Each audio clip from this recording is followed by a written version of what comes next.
Okay, thank you for coming here today. Thank you so much for taking time. Some of you I recognize from the last presentation that I did, and some of you will hear this for the first time. Welcome as well. I'm going to share. Is it okay if I share, Evans? It's telling me here that if I share my screen, it'll stop the computer sound share. I guess that's okay. Looks like it's working there.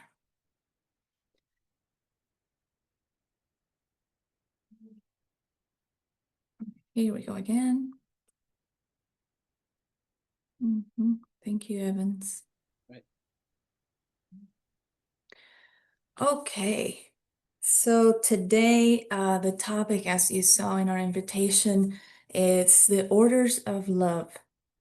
I'm an expert in anxiety and panic attacks, but I also happen to be a facilitator in family constellations. So this is in the line and the path and the framework of family constellations. Family constellations is a framework that works with families, of course, but more like systems and also our ancestors and how all of that is connected, whether we see it or not in our conscious lives. So the orders of love is basically the way that we're going to find harmony within systems. So this is the man who developed family constellations as we know it, Bert Hellinger. He passed away a few years ago. And he had a background in philosophy and psychotherapy. He was also a missionary priest, if I'm not mistaken. And he went all over the world. He traveled a lot. And not only with his knowledge, but also with his observations, he started to see that in families, in communities, in organizations, there were these patterns and also these ways where the system was unbalanced and also it could go into balance. His observations, mainly in Africa and African tribes, influenced a lot what we're going to see today in this presentation. So he said also that honoring these orders that we're going to see today can restore connection and flow and harmony in systems. Again, systems could be family, systems can be at work, systems is a community, systems is a neighborhood, anything that is basically a union, a community of people. And so we're going to go into the first order. And the first order is the order of belonging. What it says is that everyone has a right to belong. Everyone in the system belongs. So what this means is that a baby, an unborn baby, belongs in the system. This means that a person who is not very liked in the family also belongs in the system. A person who probably doesn't follow the rules of the system or the family, they also belong. And then I think that I mentioned this in our first presentation, but since I'm going to go a little deeper this time, they talk about the belonging also of people who have done something very good for the system and also damaging for the system. So, for example, if in a family someone was saved, let's say a doctor saved someone or in an accident, in an emergency, someone came and saved someone from the family system, that person belongs to the family system now. Yeah. So if a doctor saved my dad's life, or in my case, for example, I was born with a medical condition, and this doctor basically, uh, who was the one who discovered it and saved my life because of that, he belongs in my family system now. So everyone who has done something very important, very significant in the family system belongs, even though they were not born in that family, they don't share bloodline, they belong in the system. And also, anyone who has done a significant harm in the family system, they also belong. And I know this can be a little bit confusing to understand, but if, for example, if my family, someone was killed, the killer belongs in the family system as well. I know. Yes.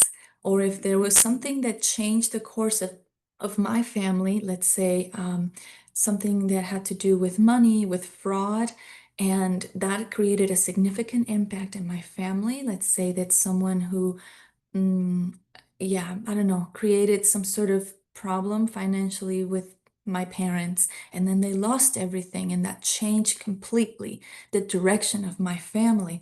That person who made that, created that situation, that person belongs.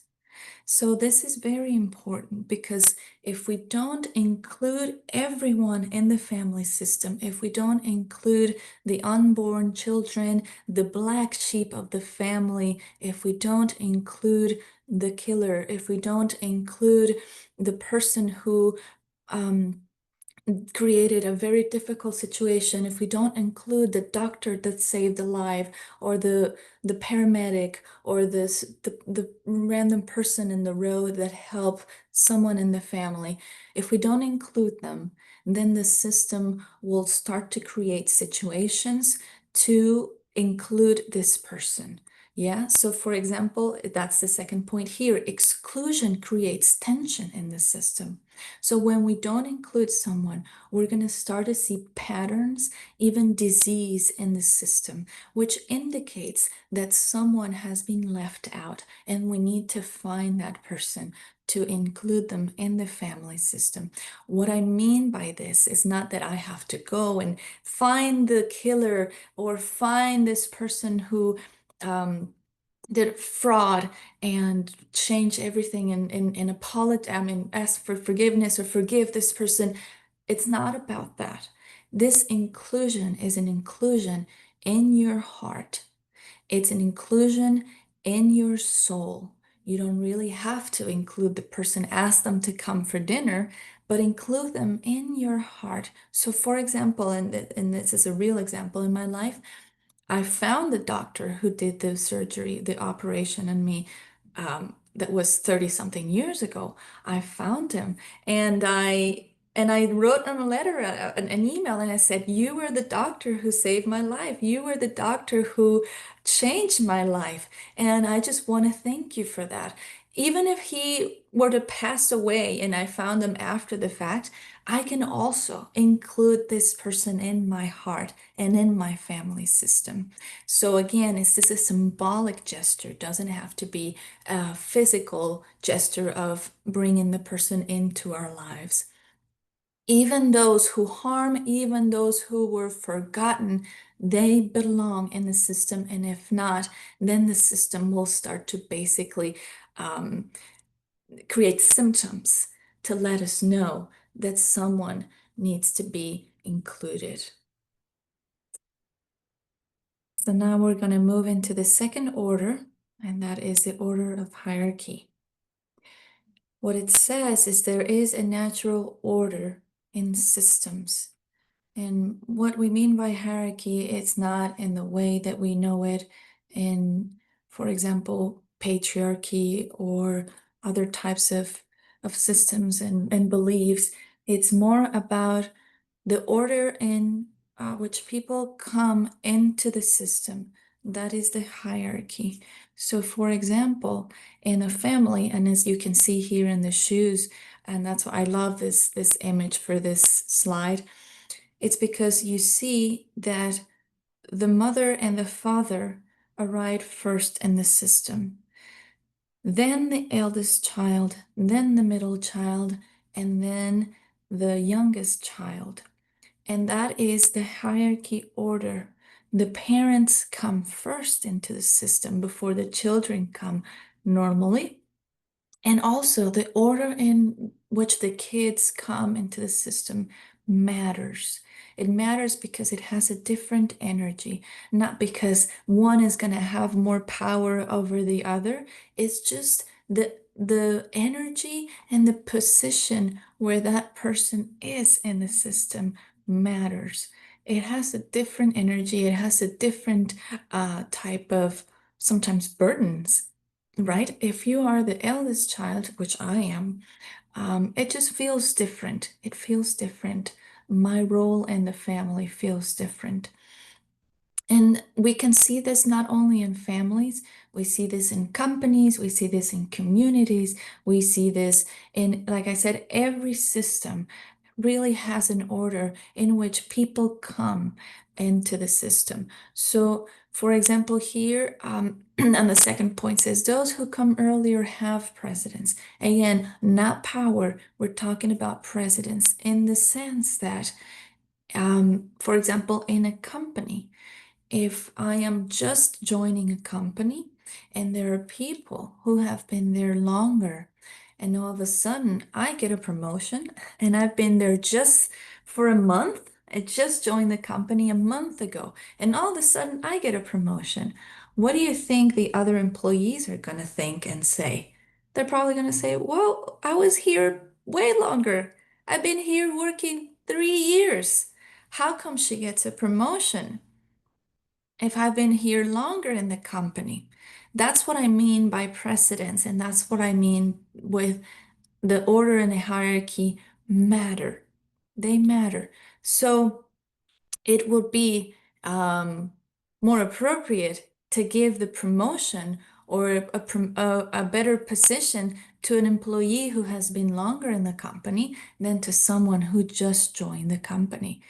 Um, Children are not equal to parents. Again, this is just part of the order of hierarchy. The parents came first. They came first in the system, and therefore they're not equal. And this is important because, and it happens more in families than in any other system. When we don't respect the hierarchy, then we start to see tensions, then we start to see situations, even illnesses in the family when you don't respect the order. And this is probably the one that is the most how can I say, the one that you see more disorder of all the orders. It's this one because it's very common to see that a child takes the place of a parent, or a parent takes the place of a child energetically, symbolically in the system.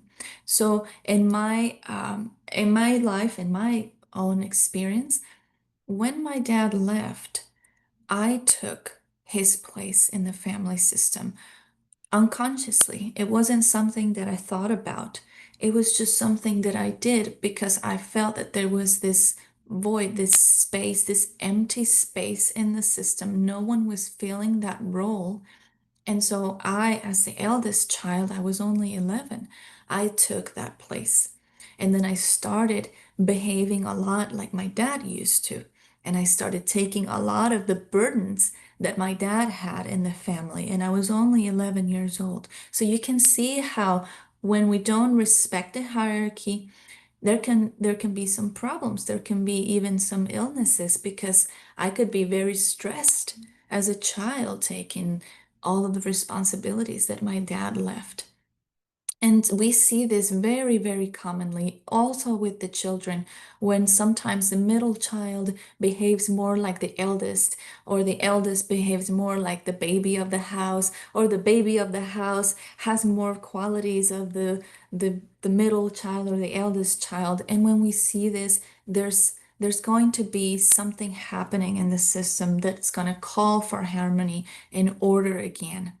So it's very important that if you are entering, for example, a system, a company. Let's say you have a brand new job.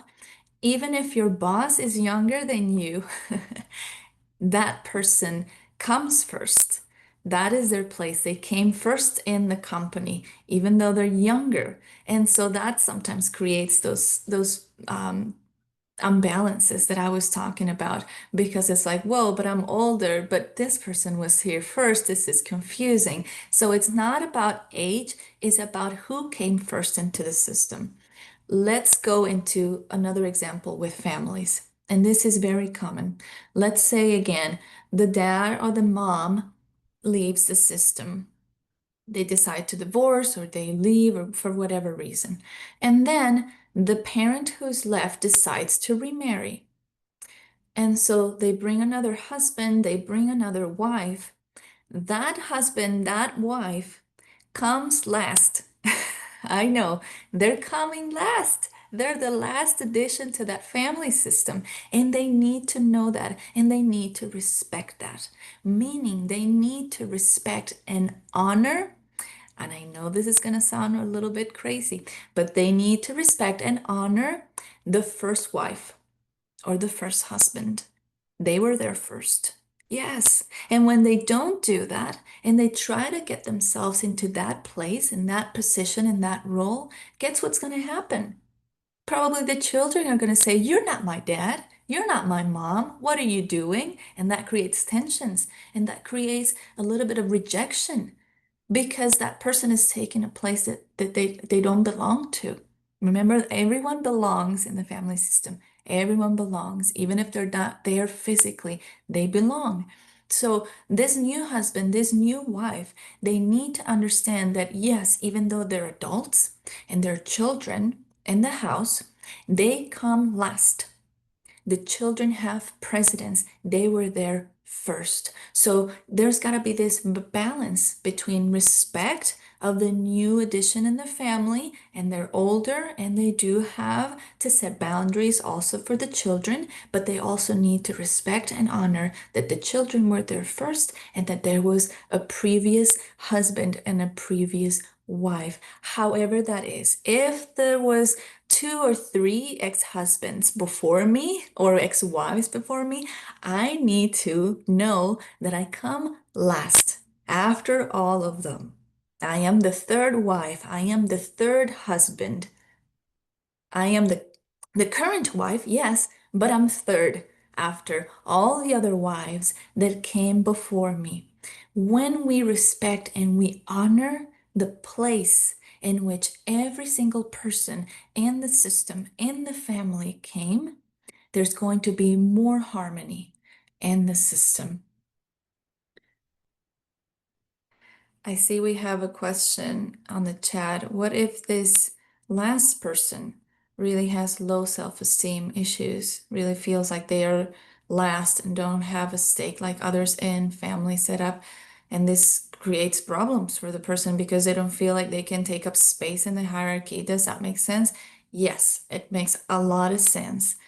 And just because a person is the last doesn't mean that they don't belong. Again, everyone belongs, and it doesn't believe that they doesn't mean that they don't have a role in the system, in the family.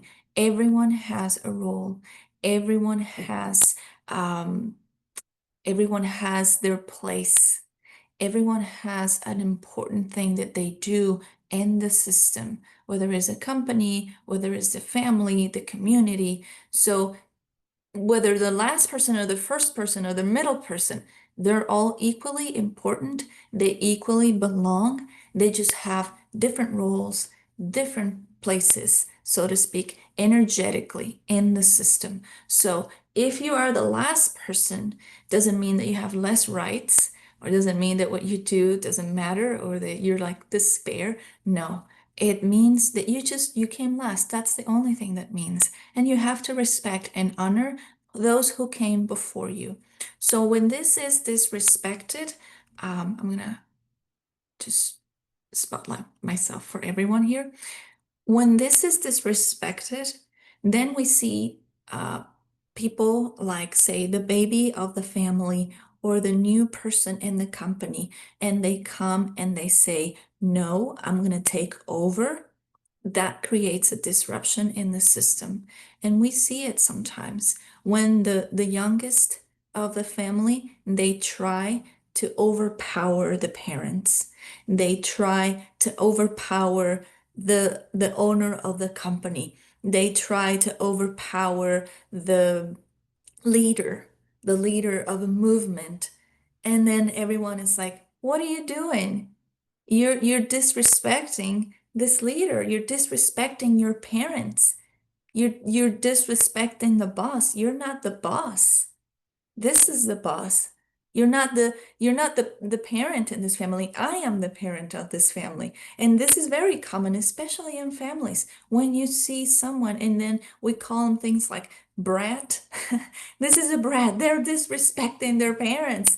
They should, yes. So that's what happens when we have a disharmony in the system, is that we have people who came in other places and they try to take over and they disrespect, and they don't have boundaries also set by the leaders or the parents, and then they try to do things that are not that belong to others in the system. Does that make sense?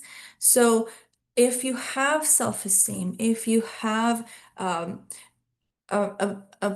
wound, a pain, that if you feel like you're not important, that you don't belong, that you shouldn't take space, part of the work that you would do in family constellations is to actually take back your power, take back the power that is in that role, in that place that you have. Because, like I said, just because you're the baby or you're the youngest or you're the one that came last doesn't mean that you don't have power. So just it's almost like embracing that you're the baby, embracing that you're the new one. And that actually comes with advantages. The baby of the family gets a lot of things that the first ones didn't get. Or the person who comes last in the company has the opportunity to bring a lot of change and new things into the company. So embrace that power, acknowledge that you belong and that you're important too, no matter how young or when you come to the system. Yeah. So let's move into the last order. So I'm going to share my screen again.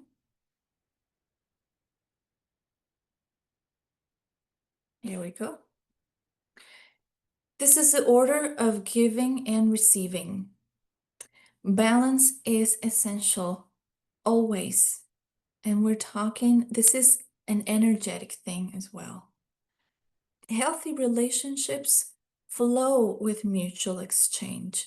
And this is everywhere. This works for every relationship, every single interaction that we have. Giving too much or too little creates imbalance. I'm going to say it again.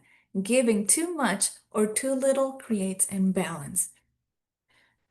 And I'm going to mention some things that I didn't the last time, just so that we can deepen a little bit more into this order, because this is one that also gets not honored a lot. And it has to do with certain beliefs that we have. So people think, yes, of course, giving too little. Yes, that's not okay.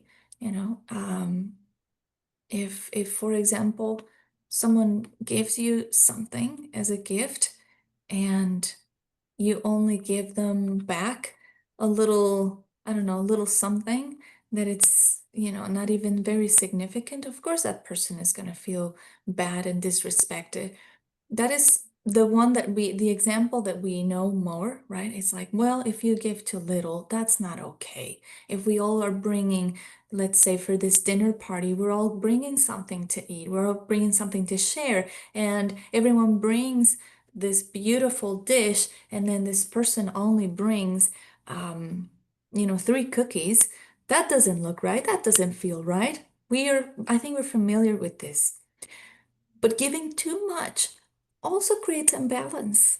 And I want to go into this because in some beliefs, in some religions, even we believe that giving a lot is good. But the thing is, when you give a lot, sometimes that creates in the other side, the receiving side, an imbalance. For example, if I give too much always to someone, that person sometimes feels um, less than, or that person can feel resentful as well. And I can feel resentful too if I give too much, and then that other person, it can give me in the same way. Again, let's put the example of the dinner party. Let's say I bring a big dish, big, beautiful dish, and this person only brought 3 cookies. How am I going to feel about that? Right? That creates an imbalance also in me. And then that person who brought the 3 cookies, we don't know. Maybe that's all the 3 cookies they had. That's all they had left in their pantry. And they come and they see these beautiful dishes and huge salads. And when they see that, they go, oh, I wasn't enough.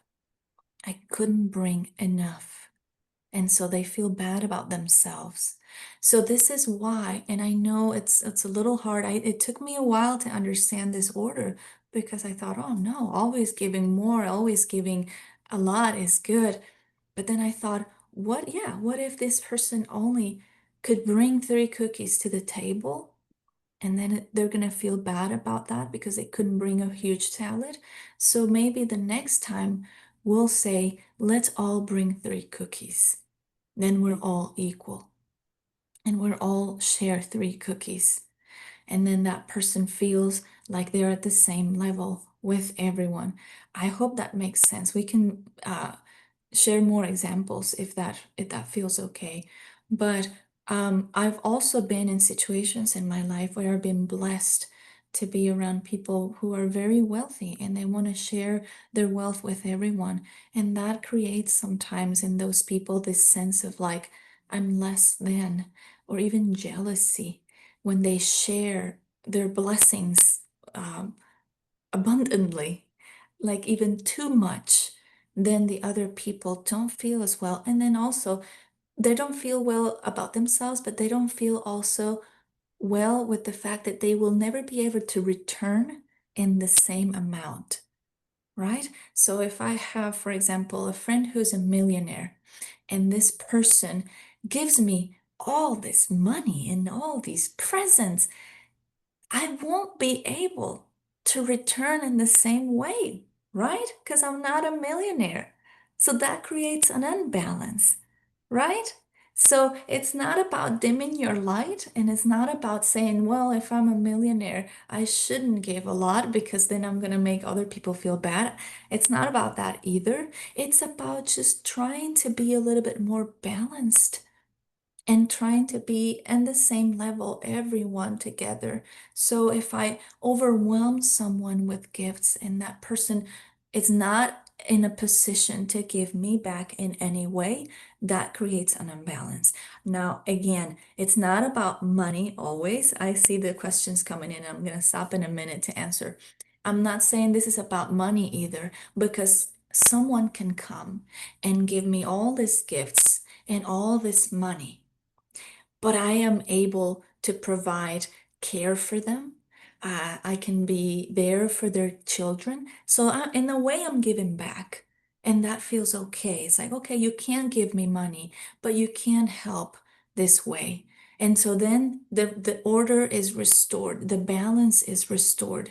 But when that person is in no position to return, not even a little bit, then we are in an imbalance. Yeah. I'm gonna stop the share so I can see what's coming on the comments here. See if there's any questions. Okay. Okay, perfect. Yes. So yes, so it is a way to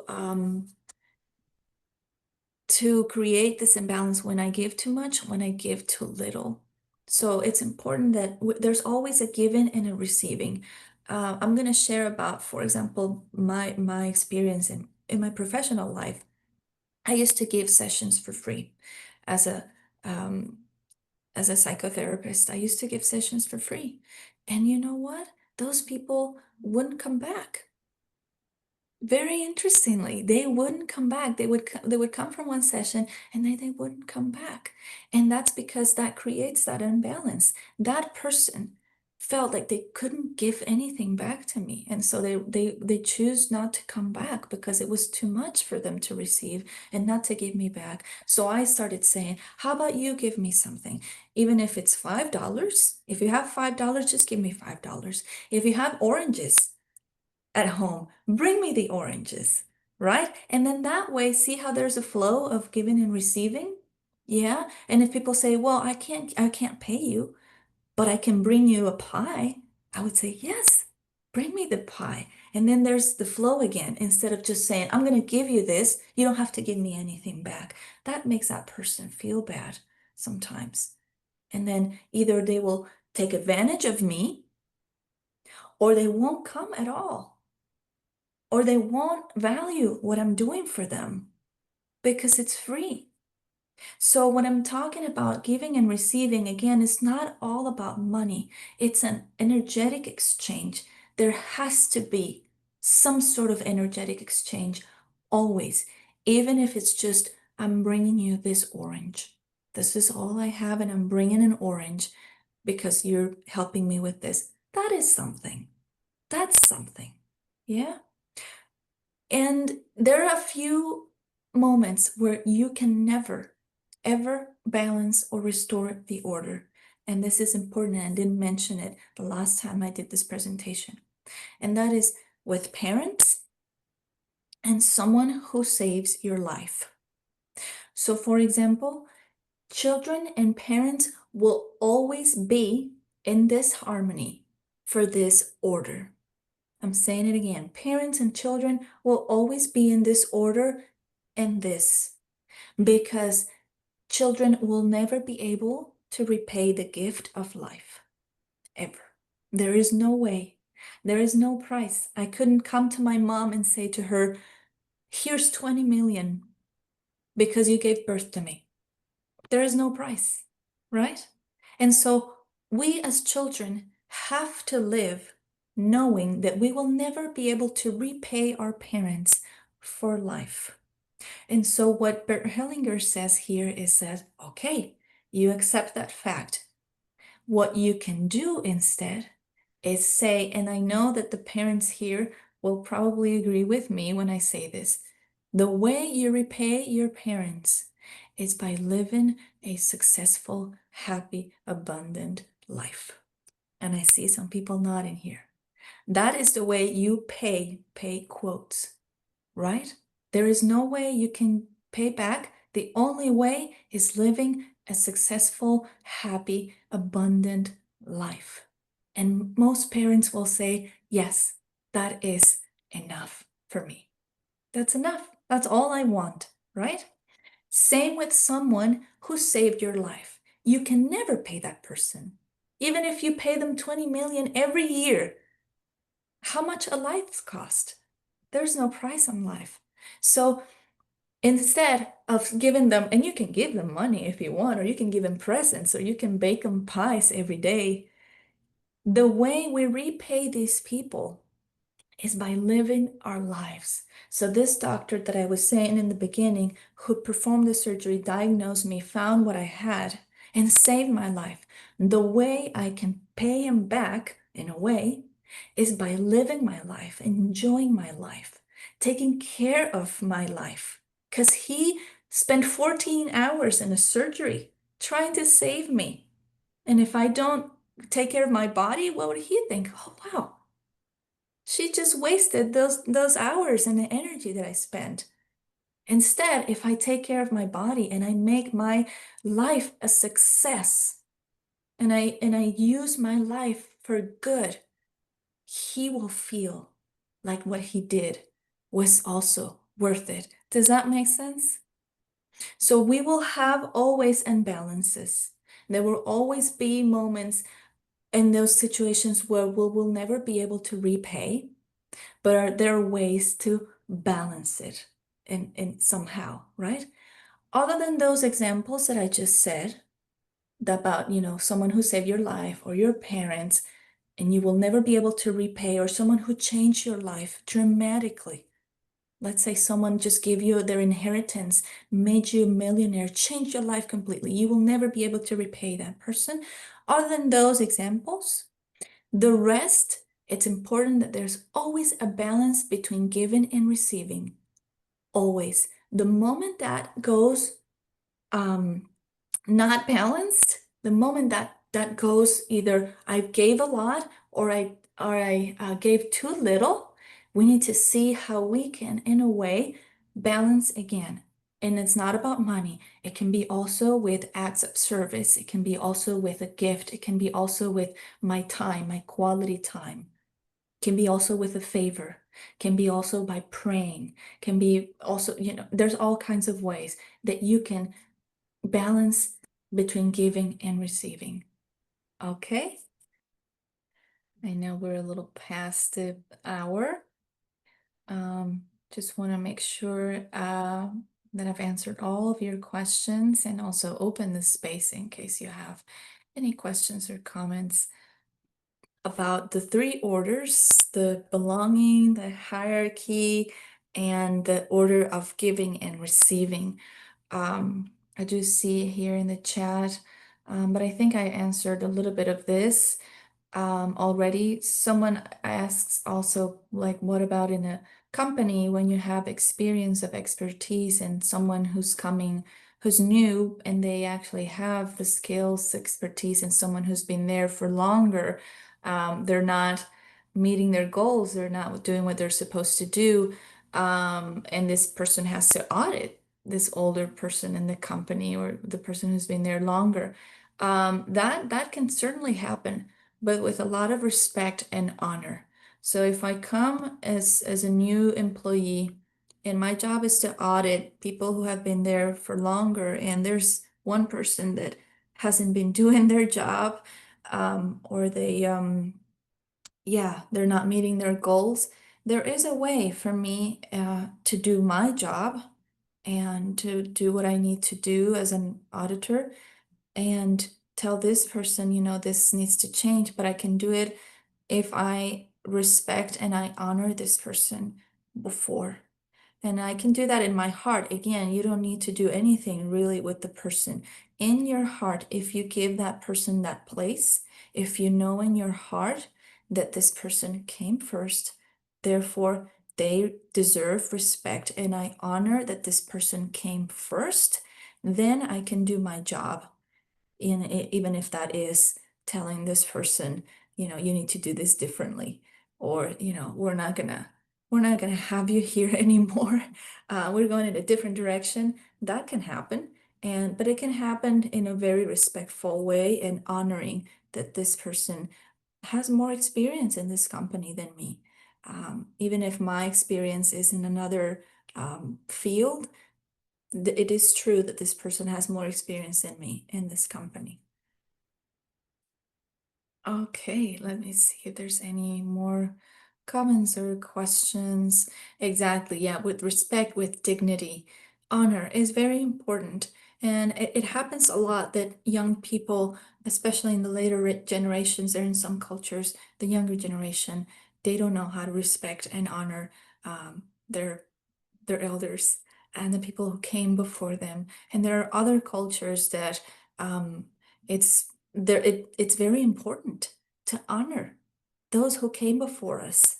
There are cultures that it's not even important, it's almost like mandatory. You need to honor the grandparents, the great grandparents, and that is always something that brings a lot of harmony into the systems. When we think we know better, as the young ones, we think we know better than the people who came before us. Um, it's important to think twice, because the people who came before us, even though they didn't know anything about technology, they probably know more about life in general. So, yes, thank you for all the comments here. Um, Anything else? You can open your microphones too, or any other questions or comments on the chat also. Out. I would love Your presentation, I would call it a kiss. It was very kiss or keep it super. We say kisses. Keep it super simple, educational, and silly. You had a few silly, really light-hearted silliness that helps people remember, and the little bit of storytelling that you put along with it in such a short period of time. You conveyed a lot of significant uh, information. I do pastoral care as a minister, and you covered so many bases in a relatively short period of time. It was fantastic. I just wanted to let you know. Thank you. Oh, thank you so much. Yes, this is all based on my training in family systems. So basically, any book written by Bert Hellinger, I would recommend. There's one called Rising in Love. There are some books on family constellations that are a little bit complicated to read if you're not familiar with family constellations, but this one in particular is probably a good one. There's a very famous one that came out um, not too long ago in the United States that I think it's called something like It Didn't Start With You.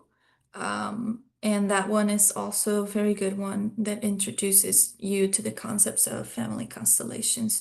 There's also videos on YouTube, videos of Bert Hellinger himself doing a family constellation session that you can watch as well. Again, if you're not familiar, can be a little bit confusing, but there's a lot of resources online. And this is a basis, the foundation of family constellations. So if you want to read more about it, there's a lot of books out there. Yeah.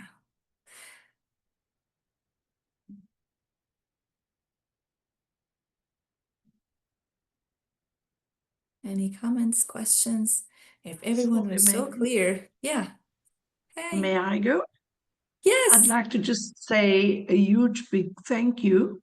I found this to be very, very insightful and so appropriate for me at the time or at the space I'm in right now. I've just recently retired, and just thinking about the three different modalities, the one around giving and receiving has really made me think. Because often you think you're gracious when you decline a gift, but you don't understand the impact on the person who is giving the gift. So Joyce and I had a very interesting conversation because giving and receiving could go both ways. It's not just about very graciously declining. And you use the example of the three cookies. Sometimes we don't know, we're not walking in someone else's shoes. And you've given some real great examples and food for thought. And I certainly am going to do some more work on family constellations. So I wish to say thank you very much for sharing so succinctly with us this evening. Thank you. You're welcome. Yes, this changed my life too. This is a way of life. If you live by the orders of love, is a way of life. And I also used to decline gifts a lot, and I thought that I was doing something good and I was being very polite. And like you said, in reality, I was preventing that person from actually also feeling good because it feels good to give gifts and seeing the person's face when they receive it, and also just to keep this balance of giving and receiving. Money is like that. Money likes to come and go. If we hold it and we don't give it, or if we don't receive it, then we are basically blocking the cycle of abundance. So everything in life has to do with flow. And the moment we either stop it on our side or we stop it on the other person's side, then it's not gonna feel good. So thank you. I'm reading also here all the comments. And yes, of course, there are moments when it's inappropriate to receive gifts, especially when it has to do with corruption. But that's again not what we're talking about here. That's something different. So, yes. So again, if you have any other question or comments, if not, I think we can close this session for now. Thank you so much for Thank you, staying Dorothea. and listening. I Yeah. just want to acknowledge that I've appreciated the session, especially on giving and receiving. And I actually learned something about the act of living a good life. If you cannot reciprocate, especially when you are a child, the giving and receiving between the parent and the child, I learned that it actually cannot be returned, or it's a gesture that is beyond paying back. The best that is expected is to live and do good, and that actually would really satisfy the act of receiving on the side of a child. So I actually appreciate the lessons that I have learned in regards to behavior, or rather the modeling of a junior, or rather somebody young versus an elderly in regards to honor. Actually, in the culture in which I grew, it's been traditionally embraced that young people should learn from the elderly, especially in the workplace. Of course, this is degenerating with time, and it's something that is to be reclaimed back, especially through modeling of the young adults, so that they may understand that even the parents, or that the senior in work, have a source of wealth in regards to experience. They may not really be very quickly, upgrading themselves to digital generation, but they have the wealth of experience. So I think there is a shift in our generation when the young persons kind of want to move very fast. So I think the lesson learned this evening is equally very, very important, even to me. Thank you so much. Yes, you're welcome. Thank you all. And I'm gonna leave you with something that you just said, Frederick, and I wanna remind us all that go and live your life and make it a success. And that is going to be a gift for your ancestors. The moment you enjoy your life, the moment that you give back to others, you live happy, you live abundantly, you take care of your body, you take care of the people around you. You're basically honoring and thanking your parents and your ancestors. So go on and live your lives. Thank you so much. Thank you.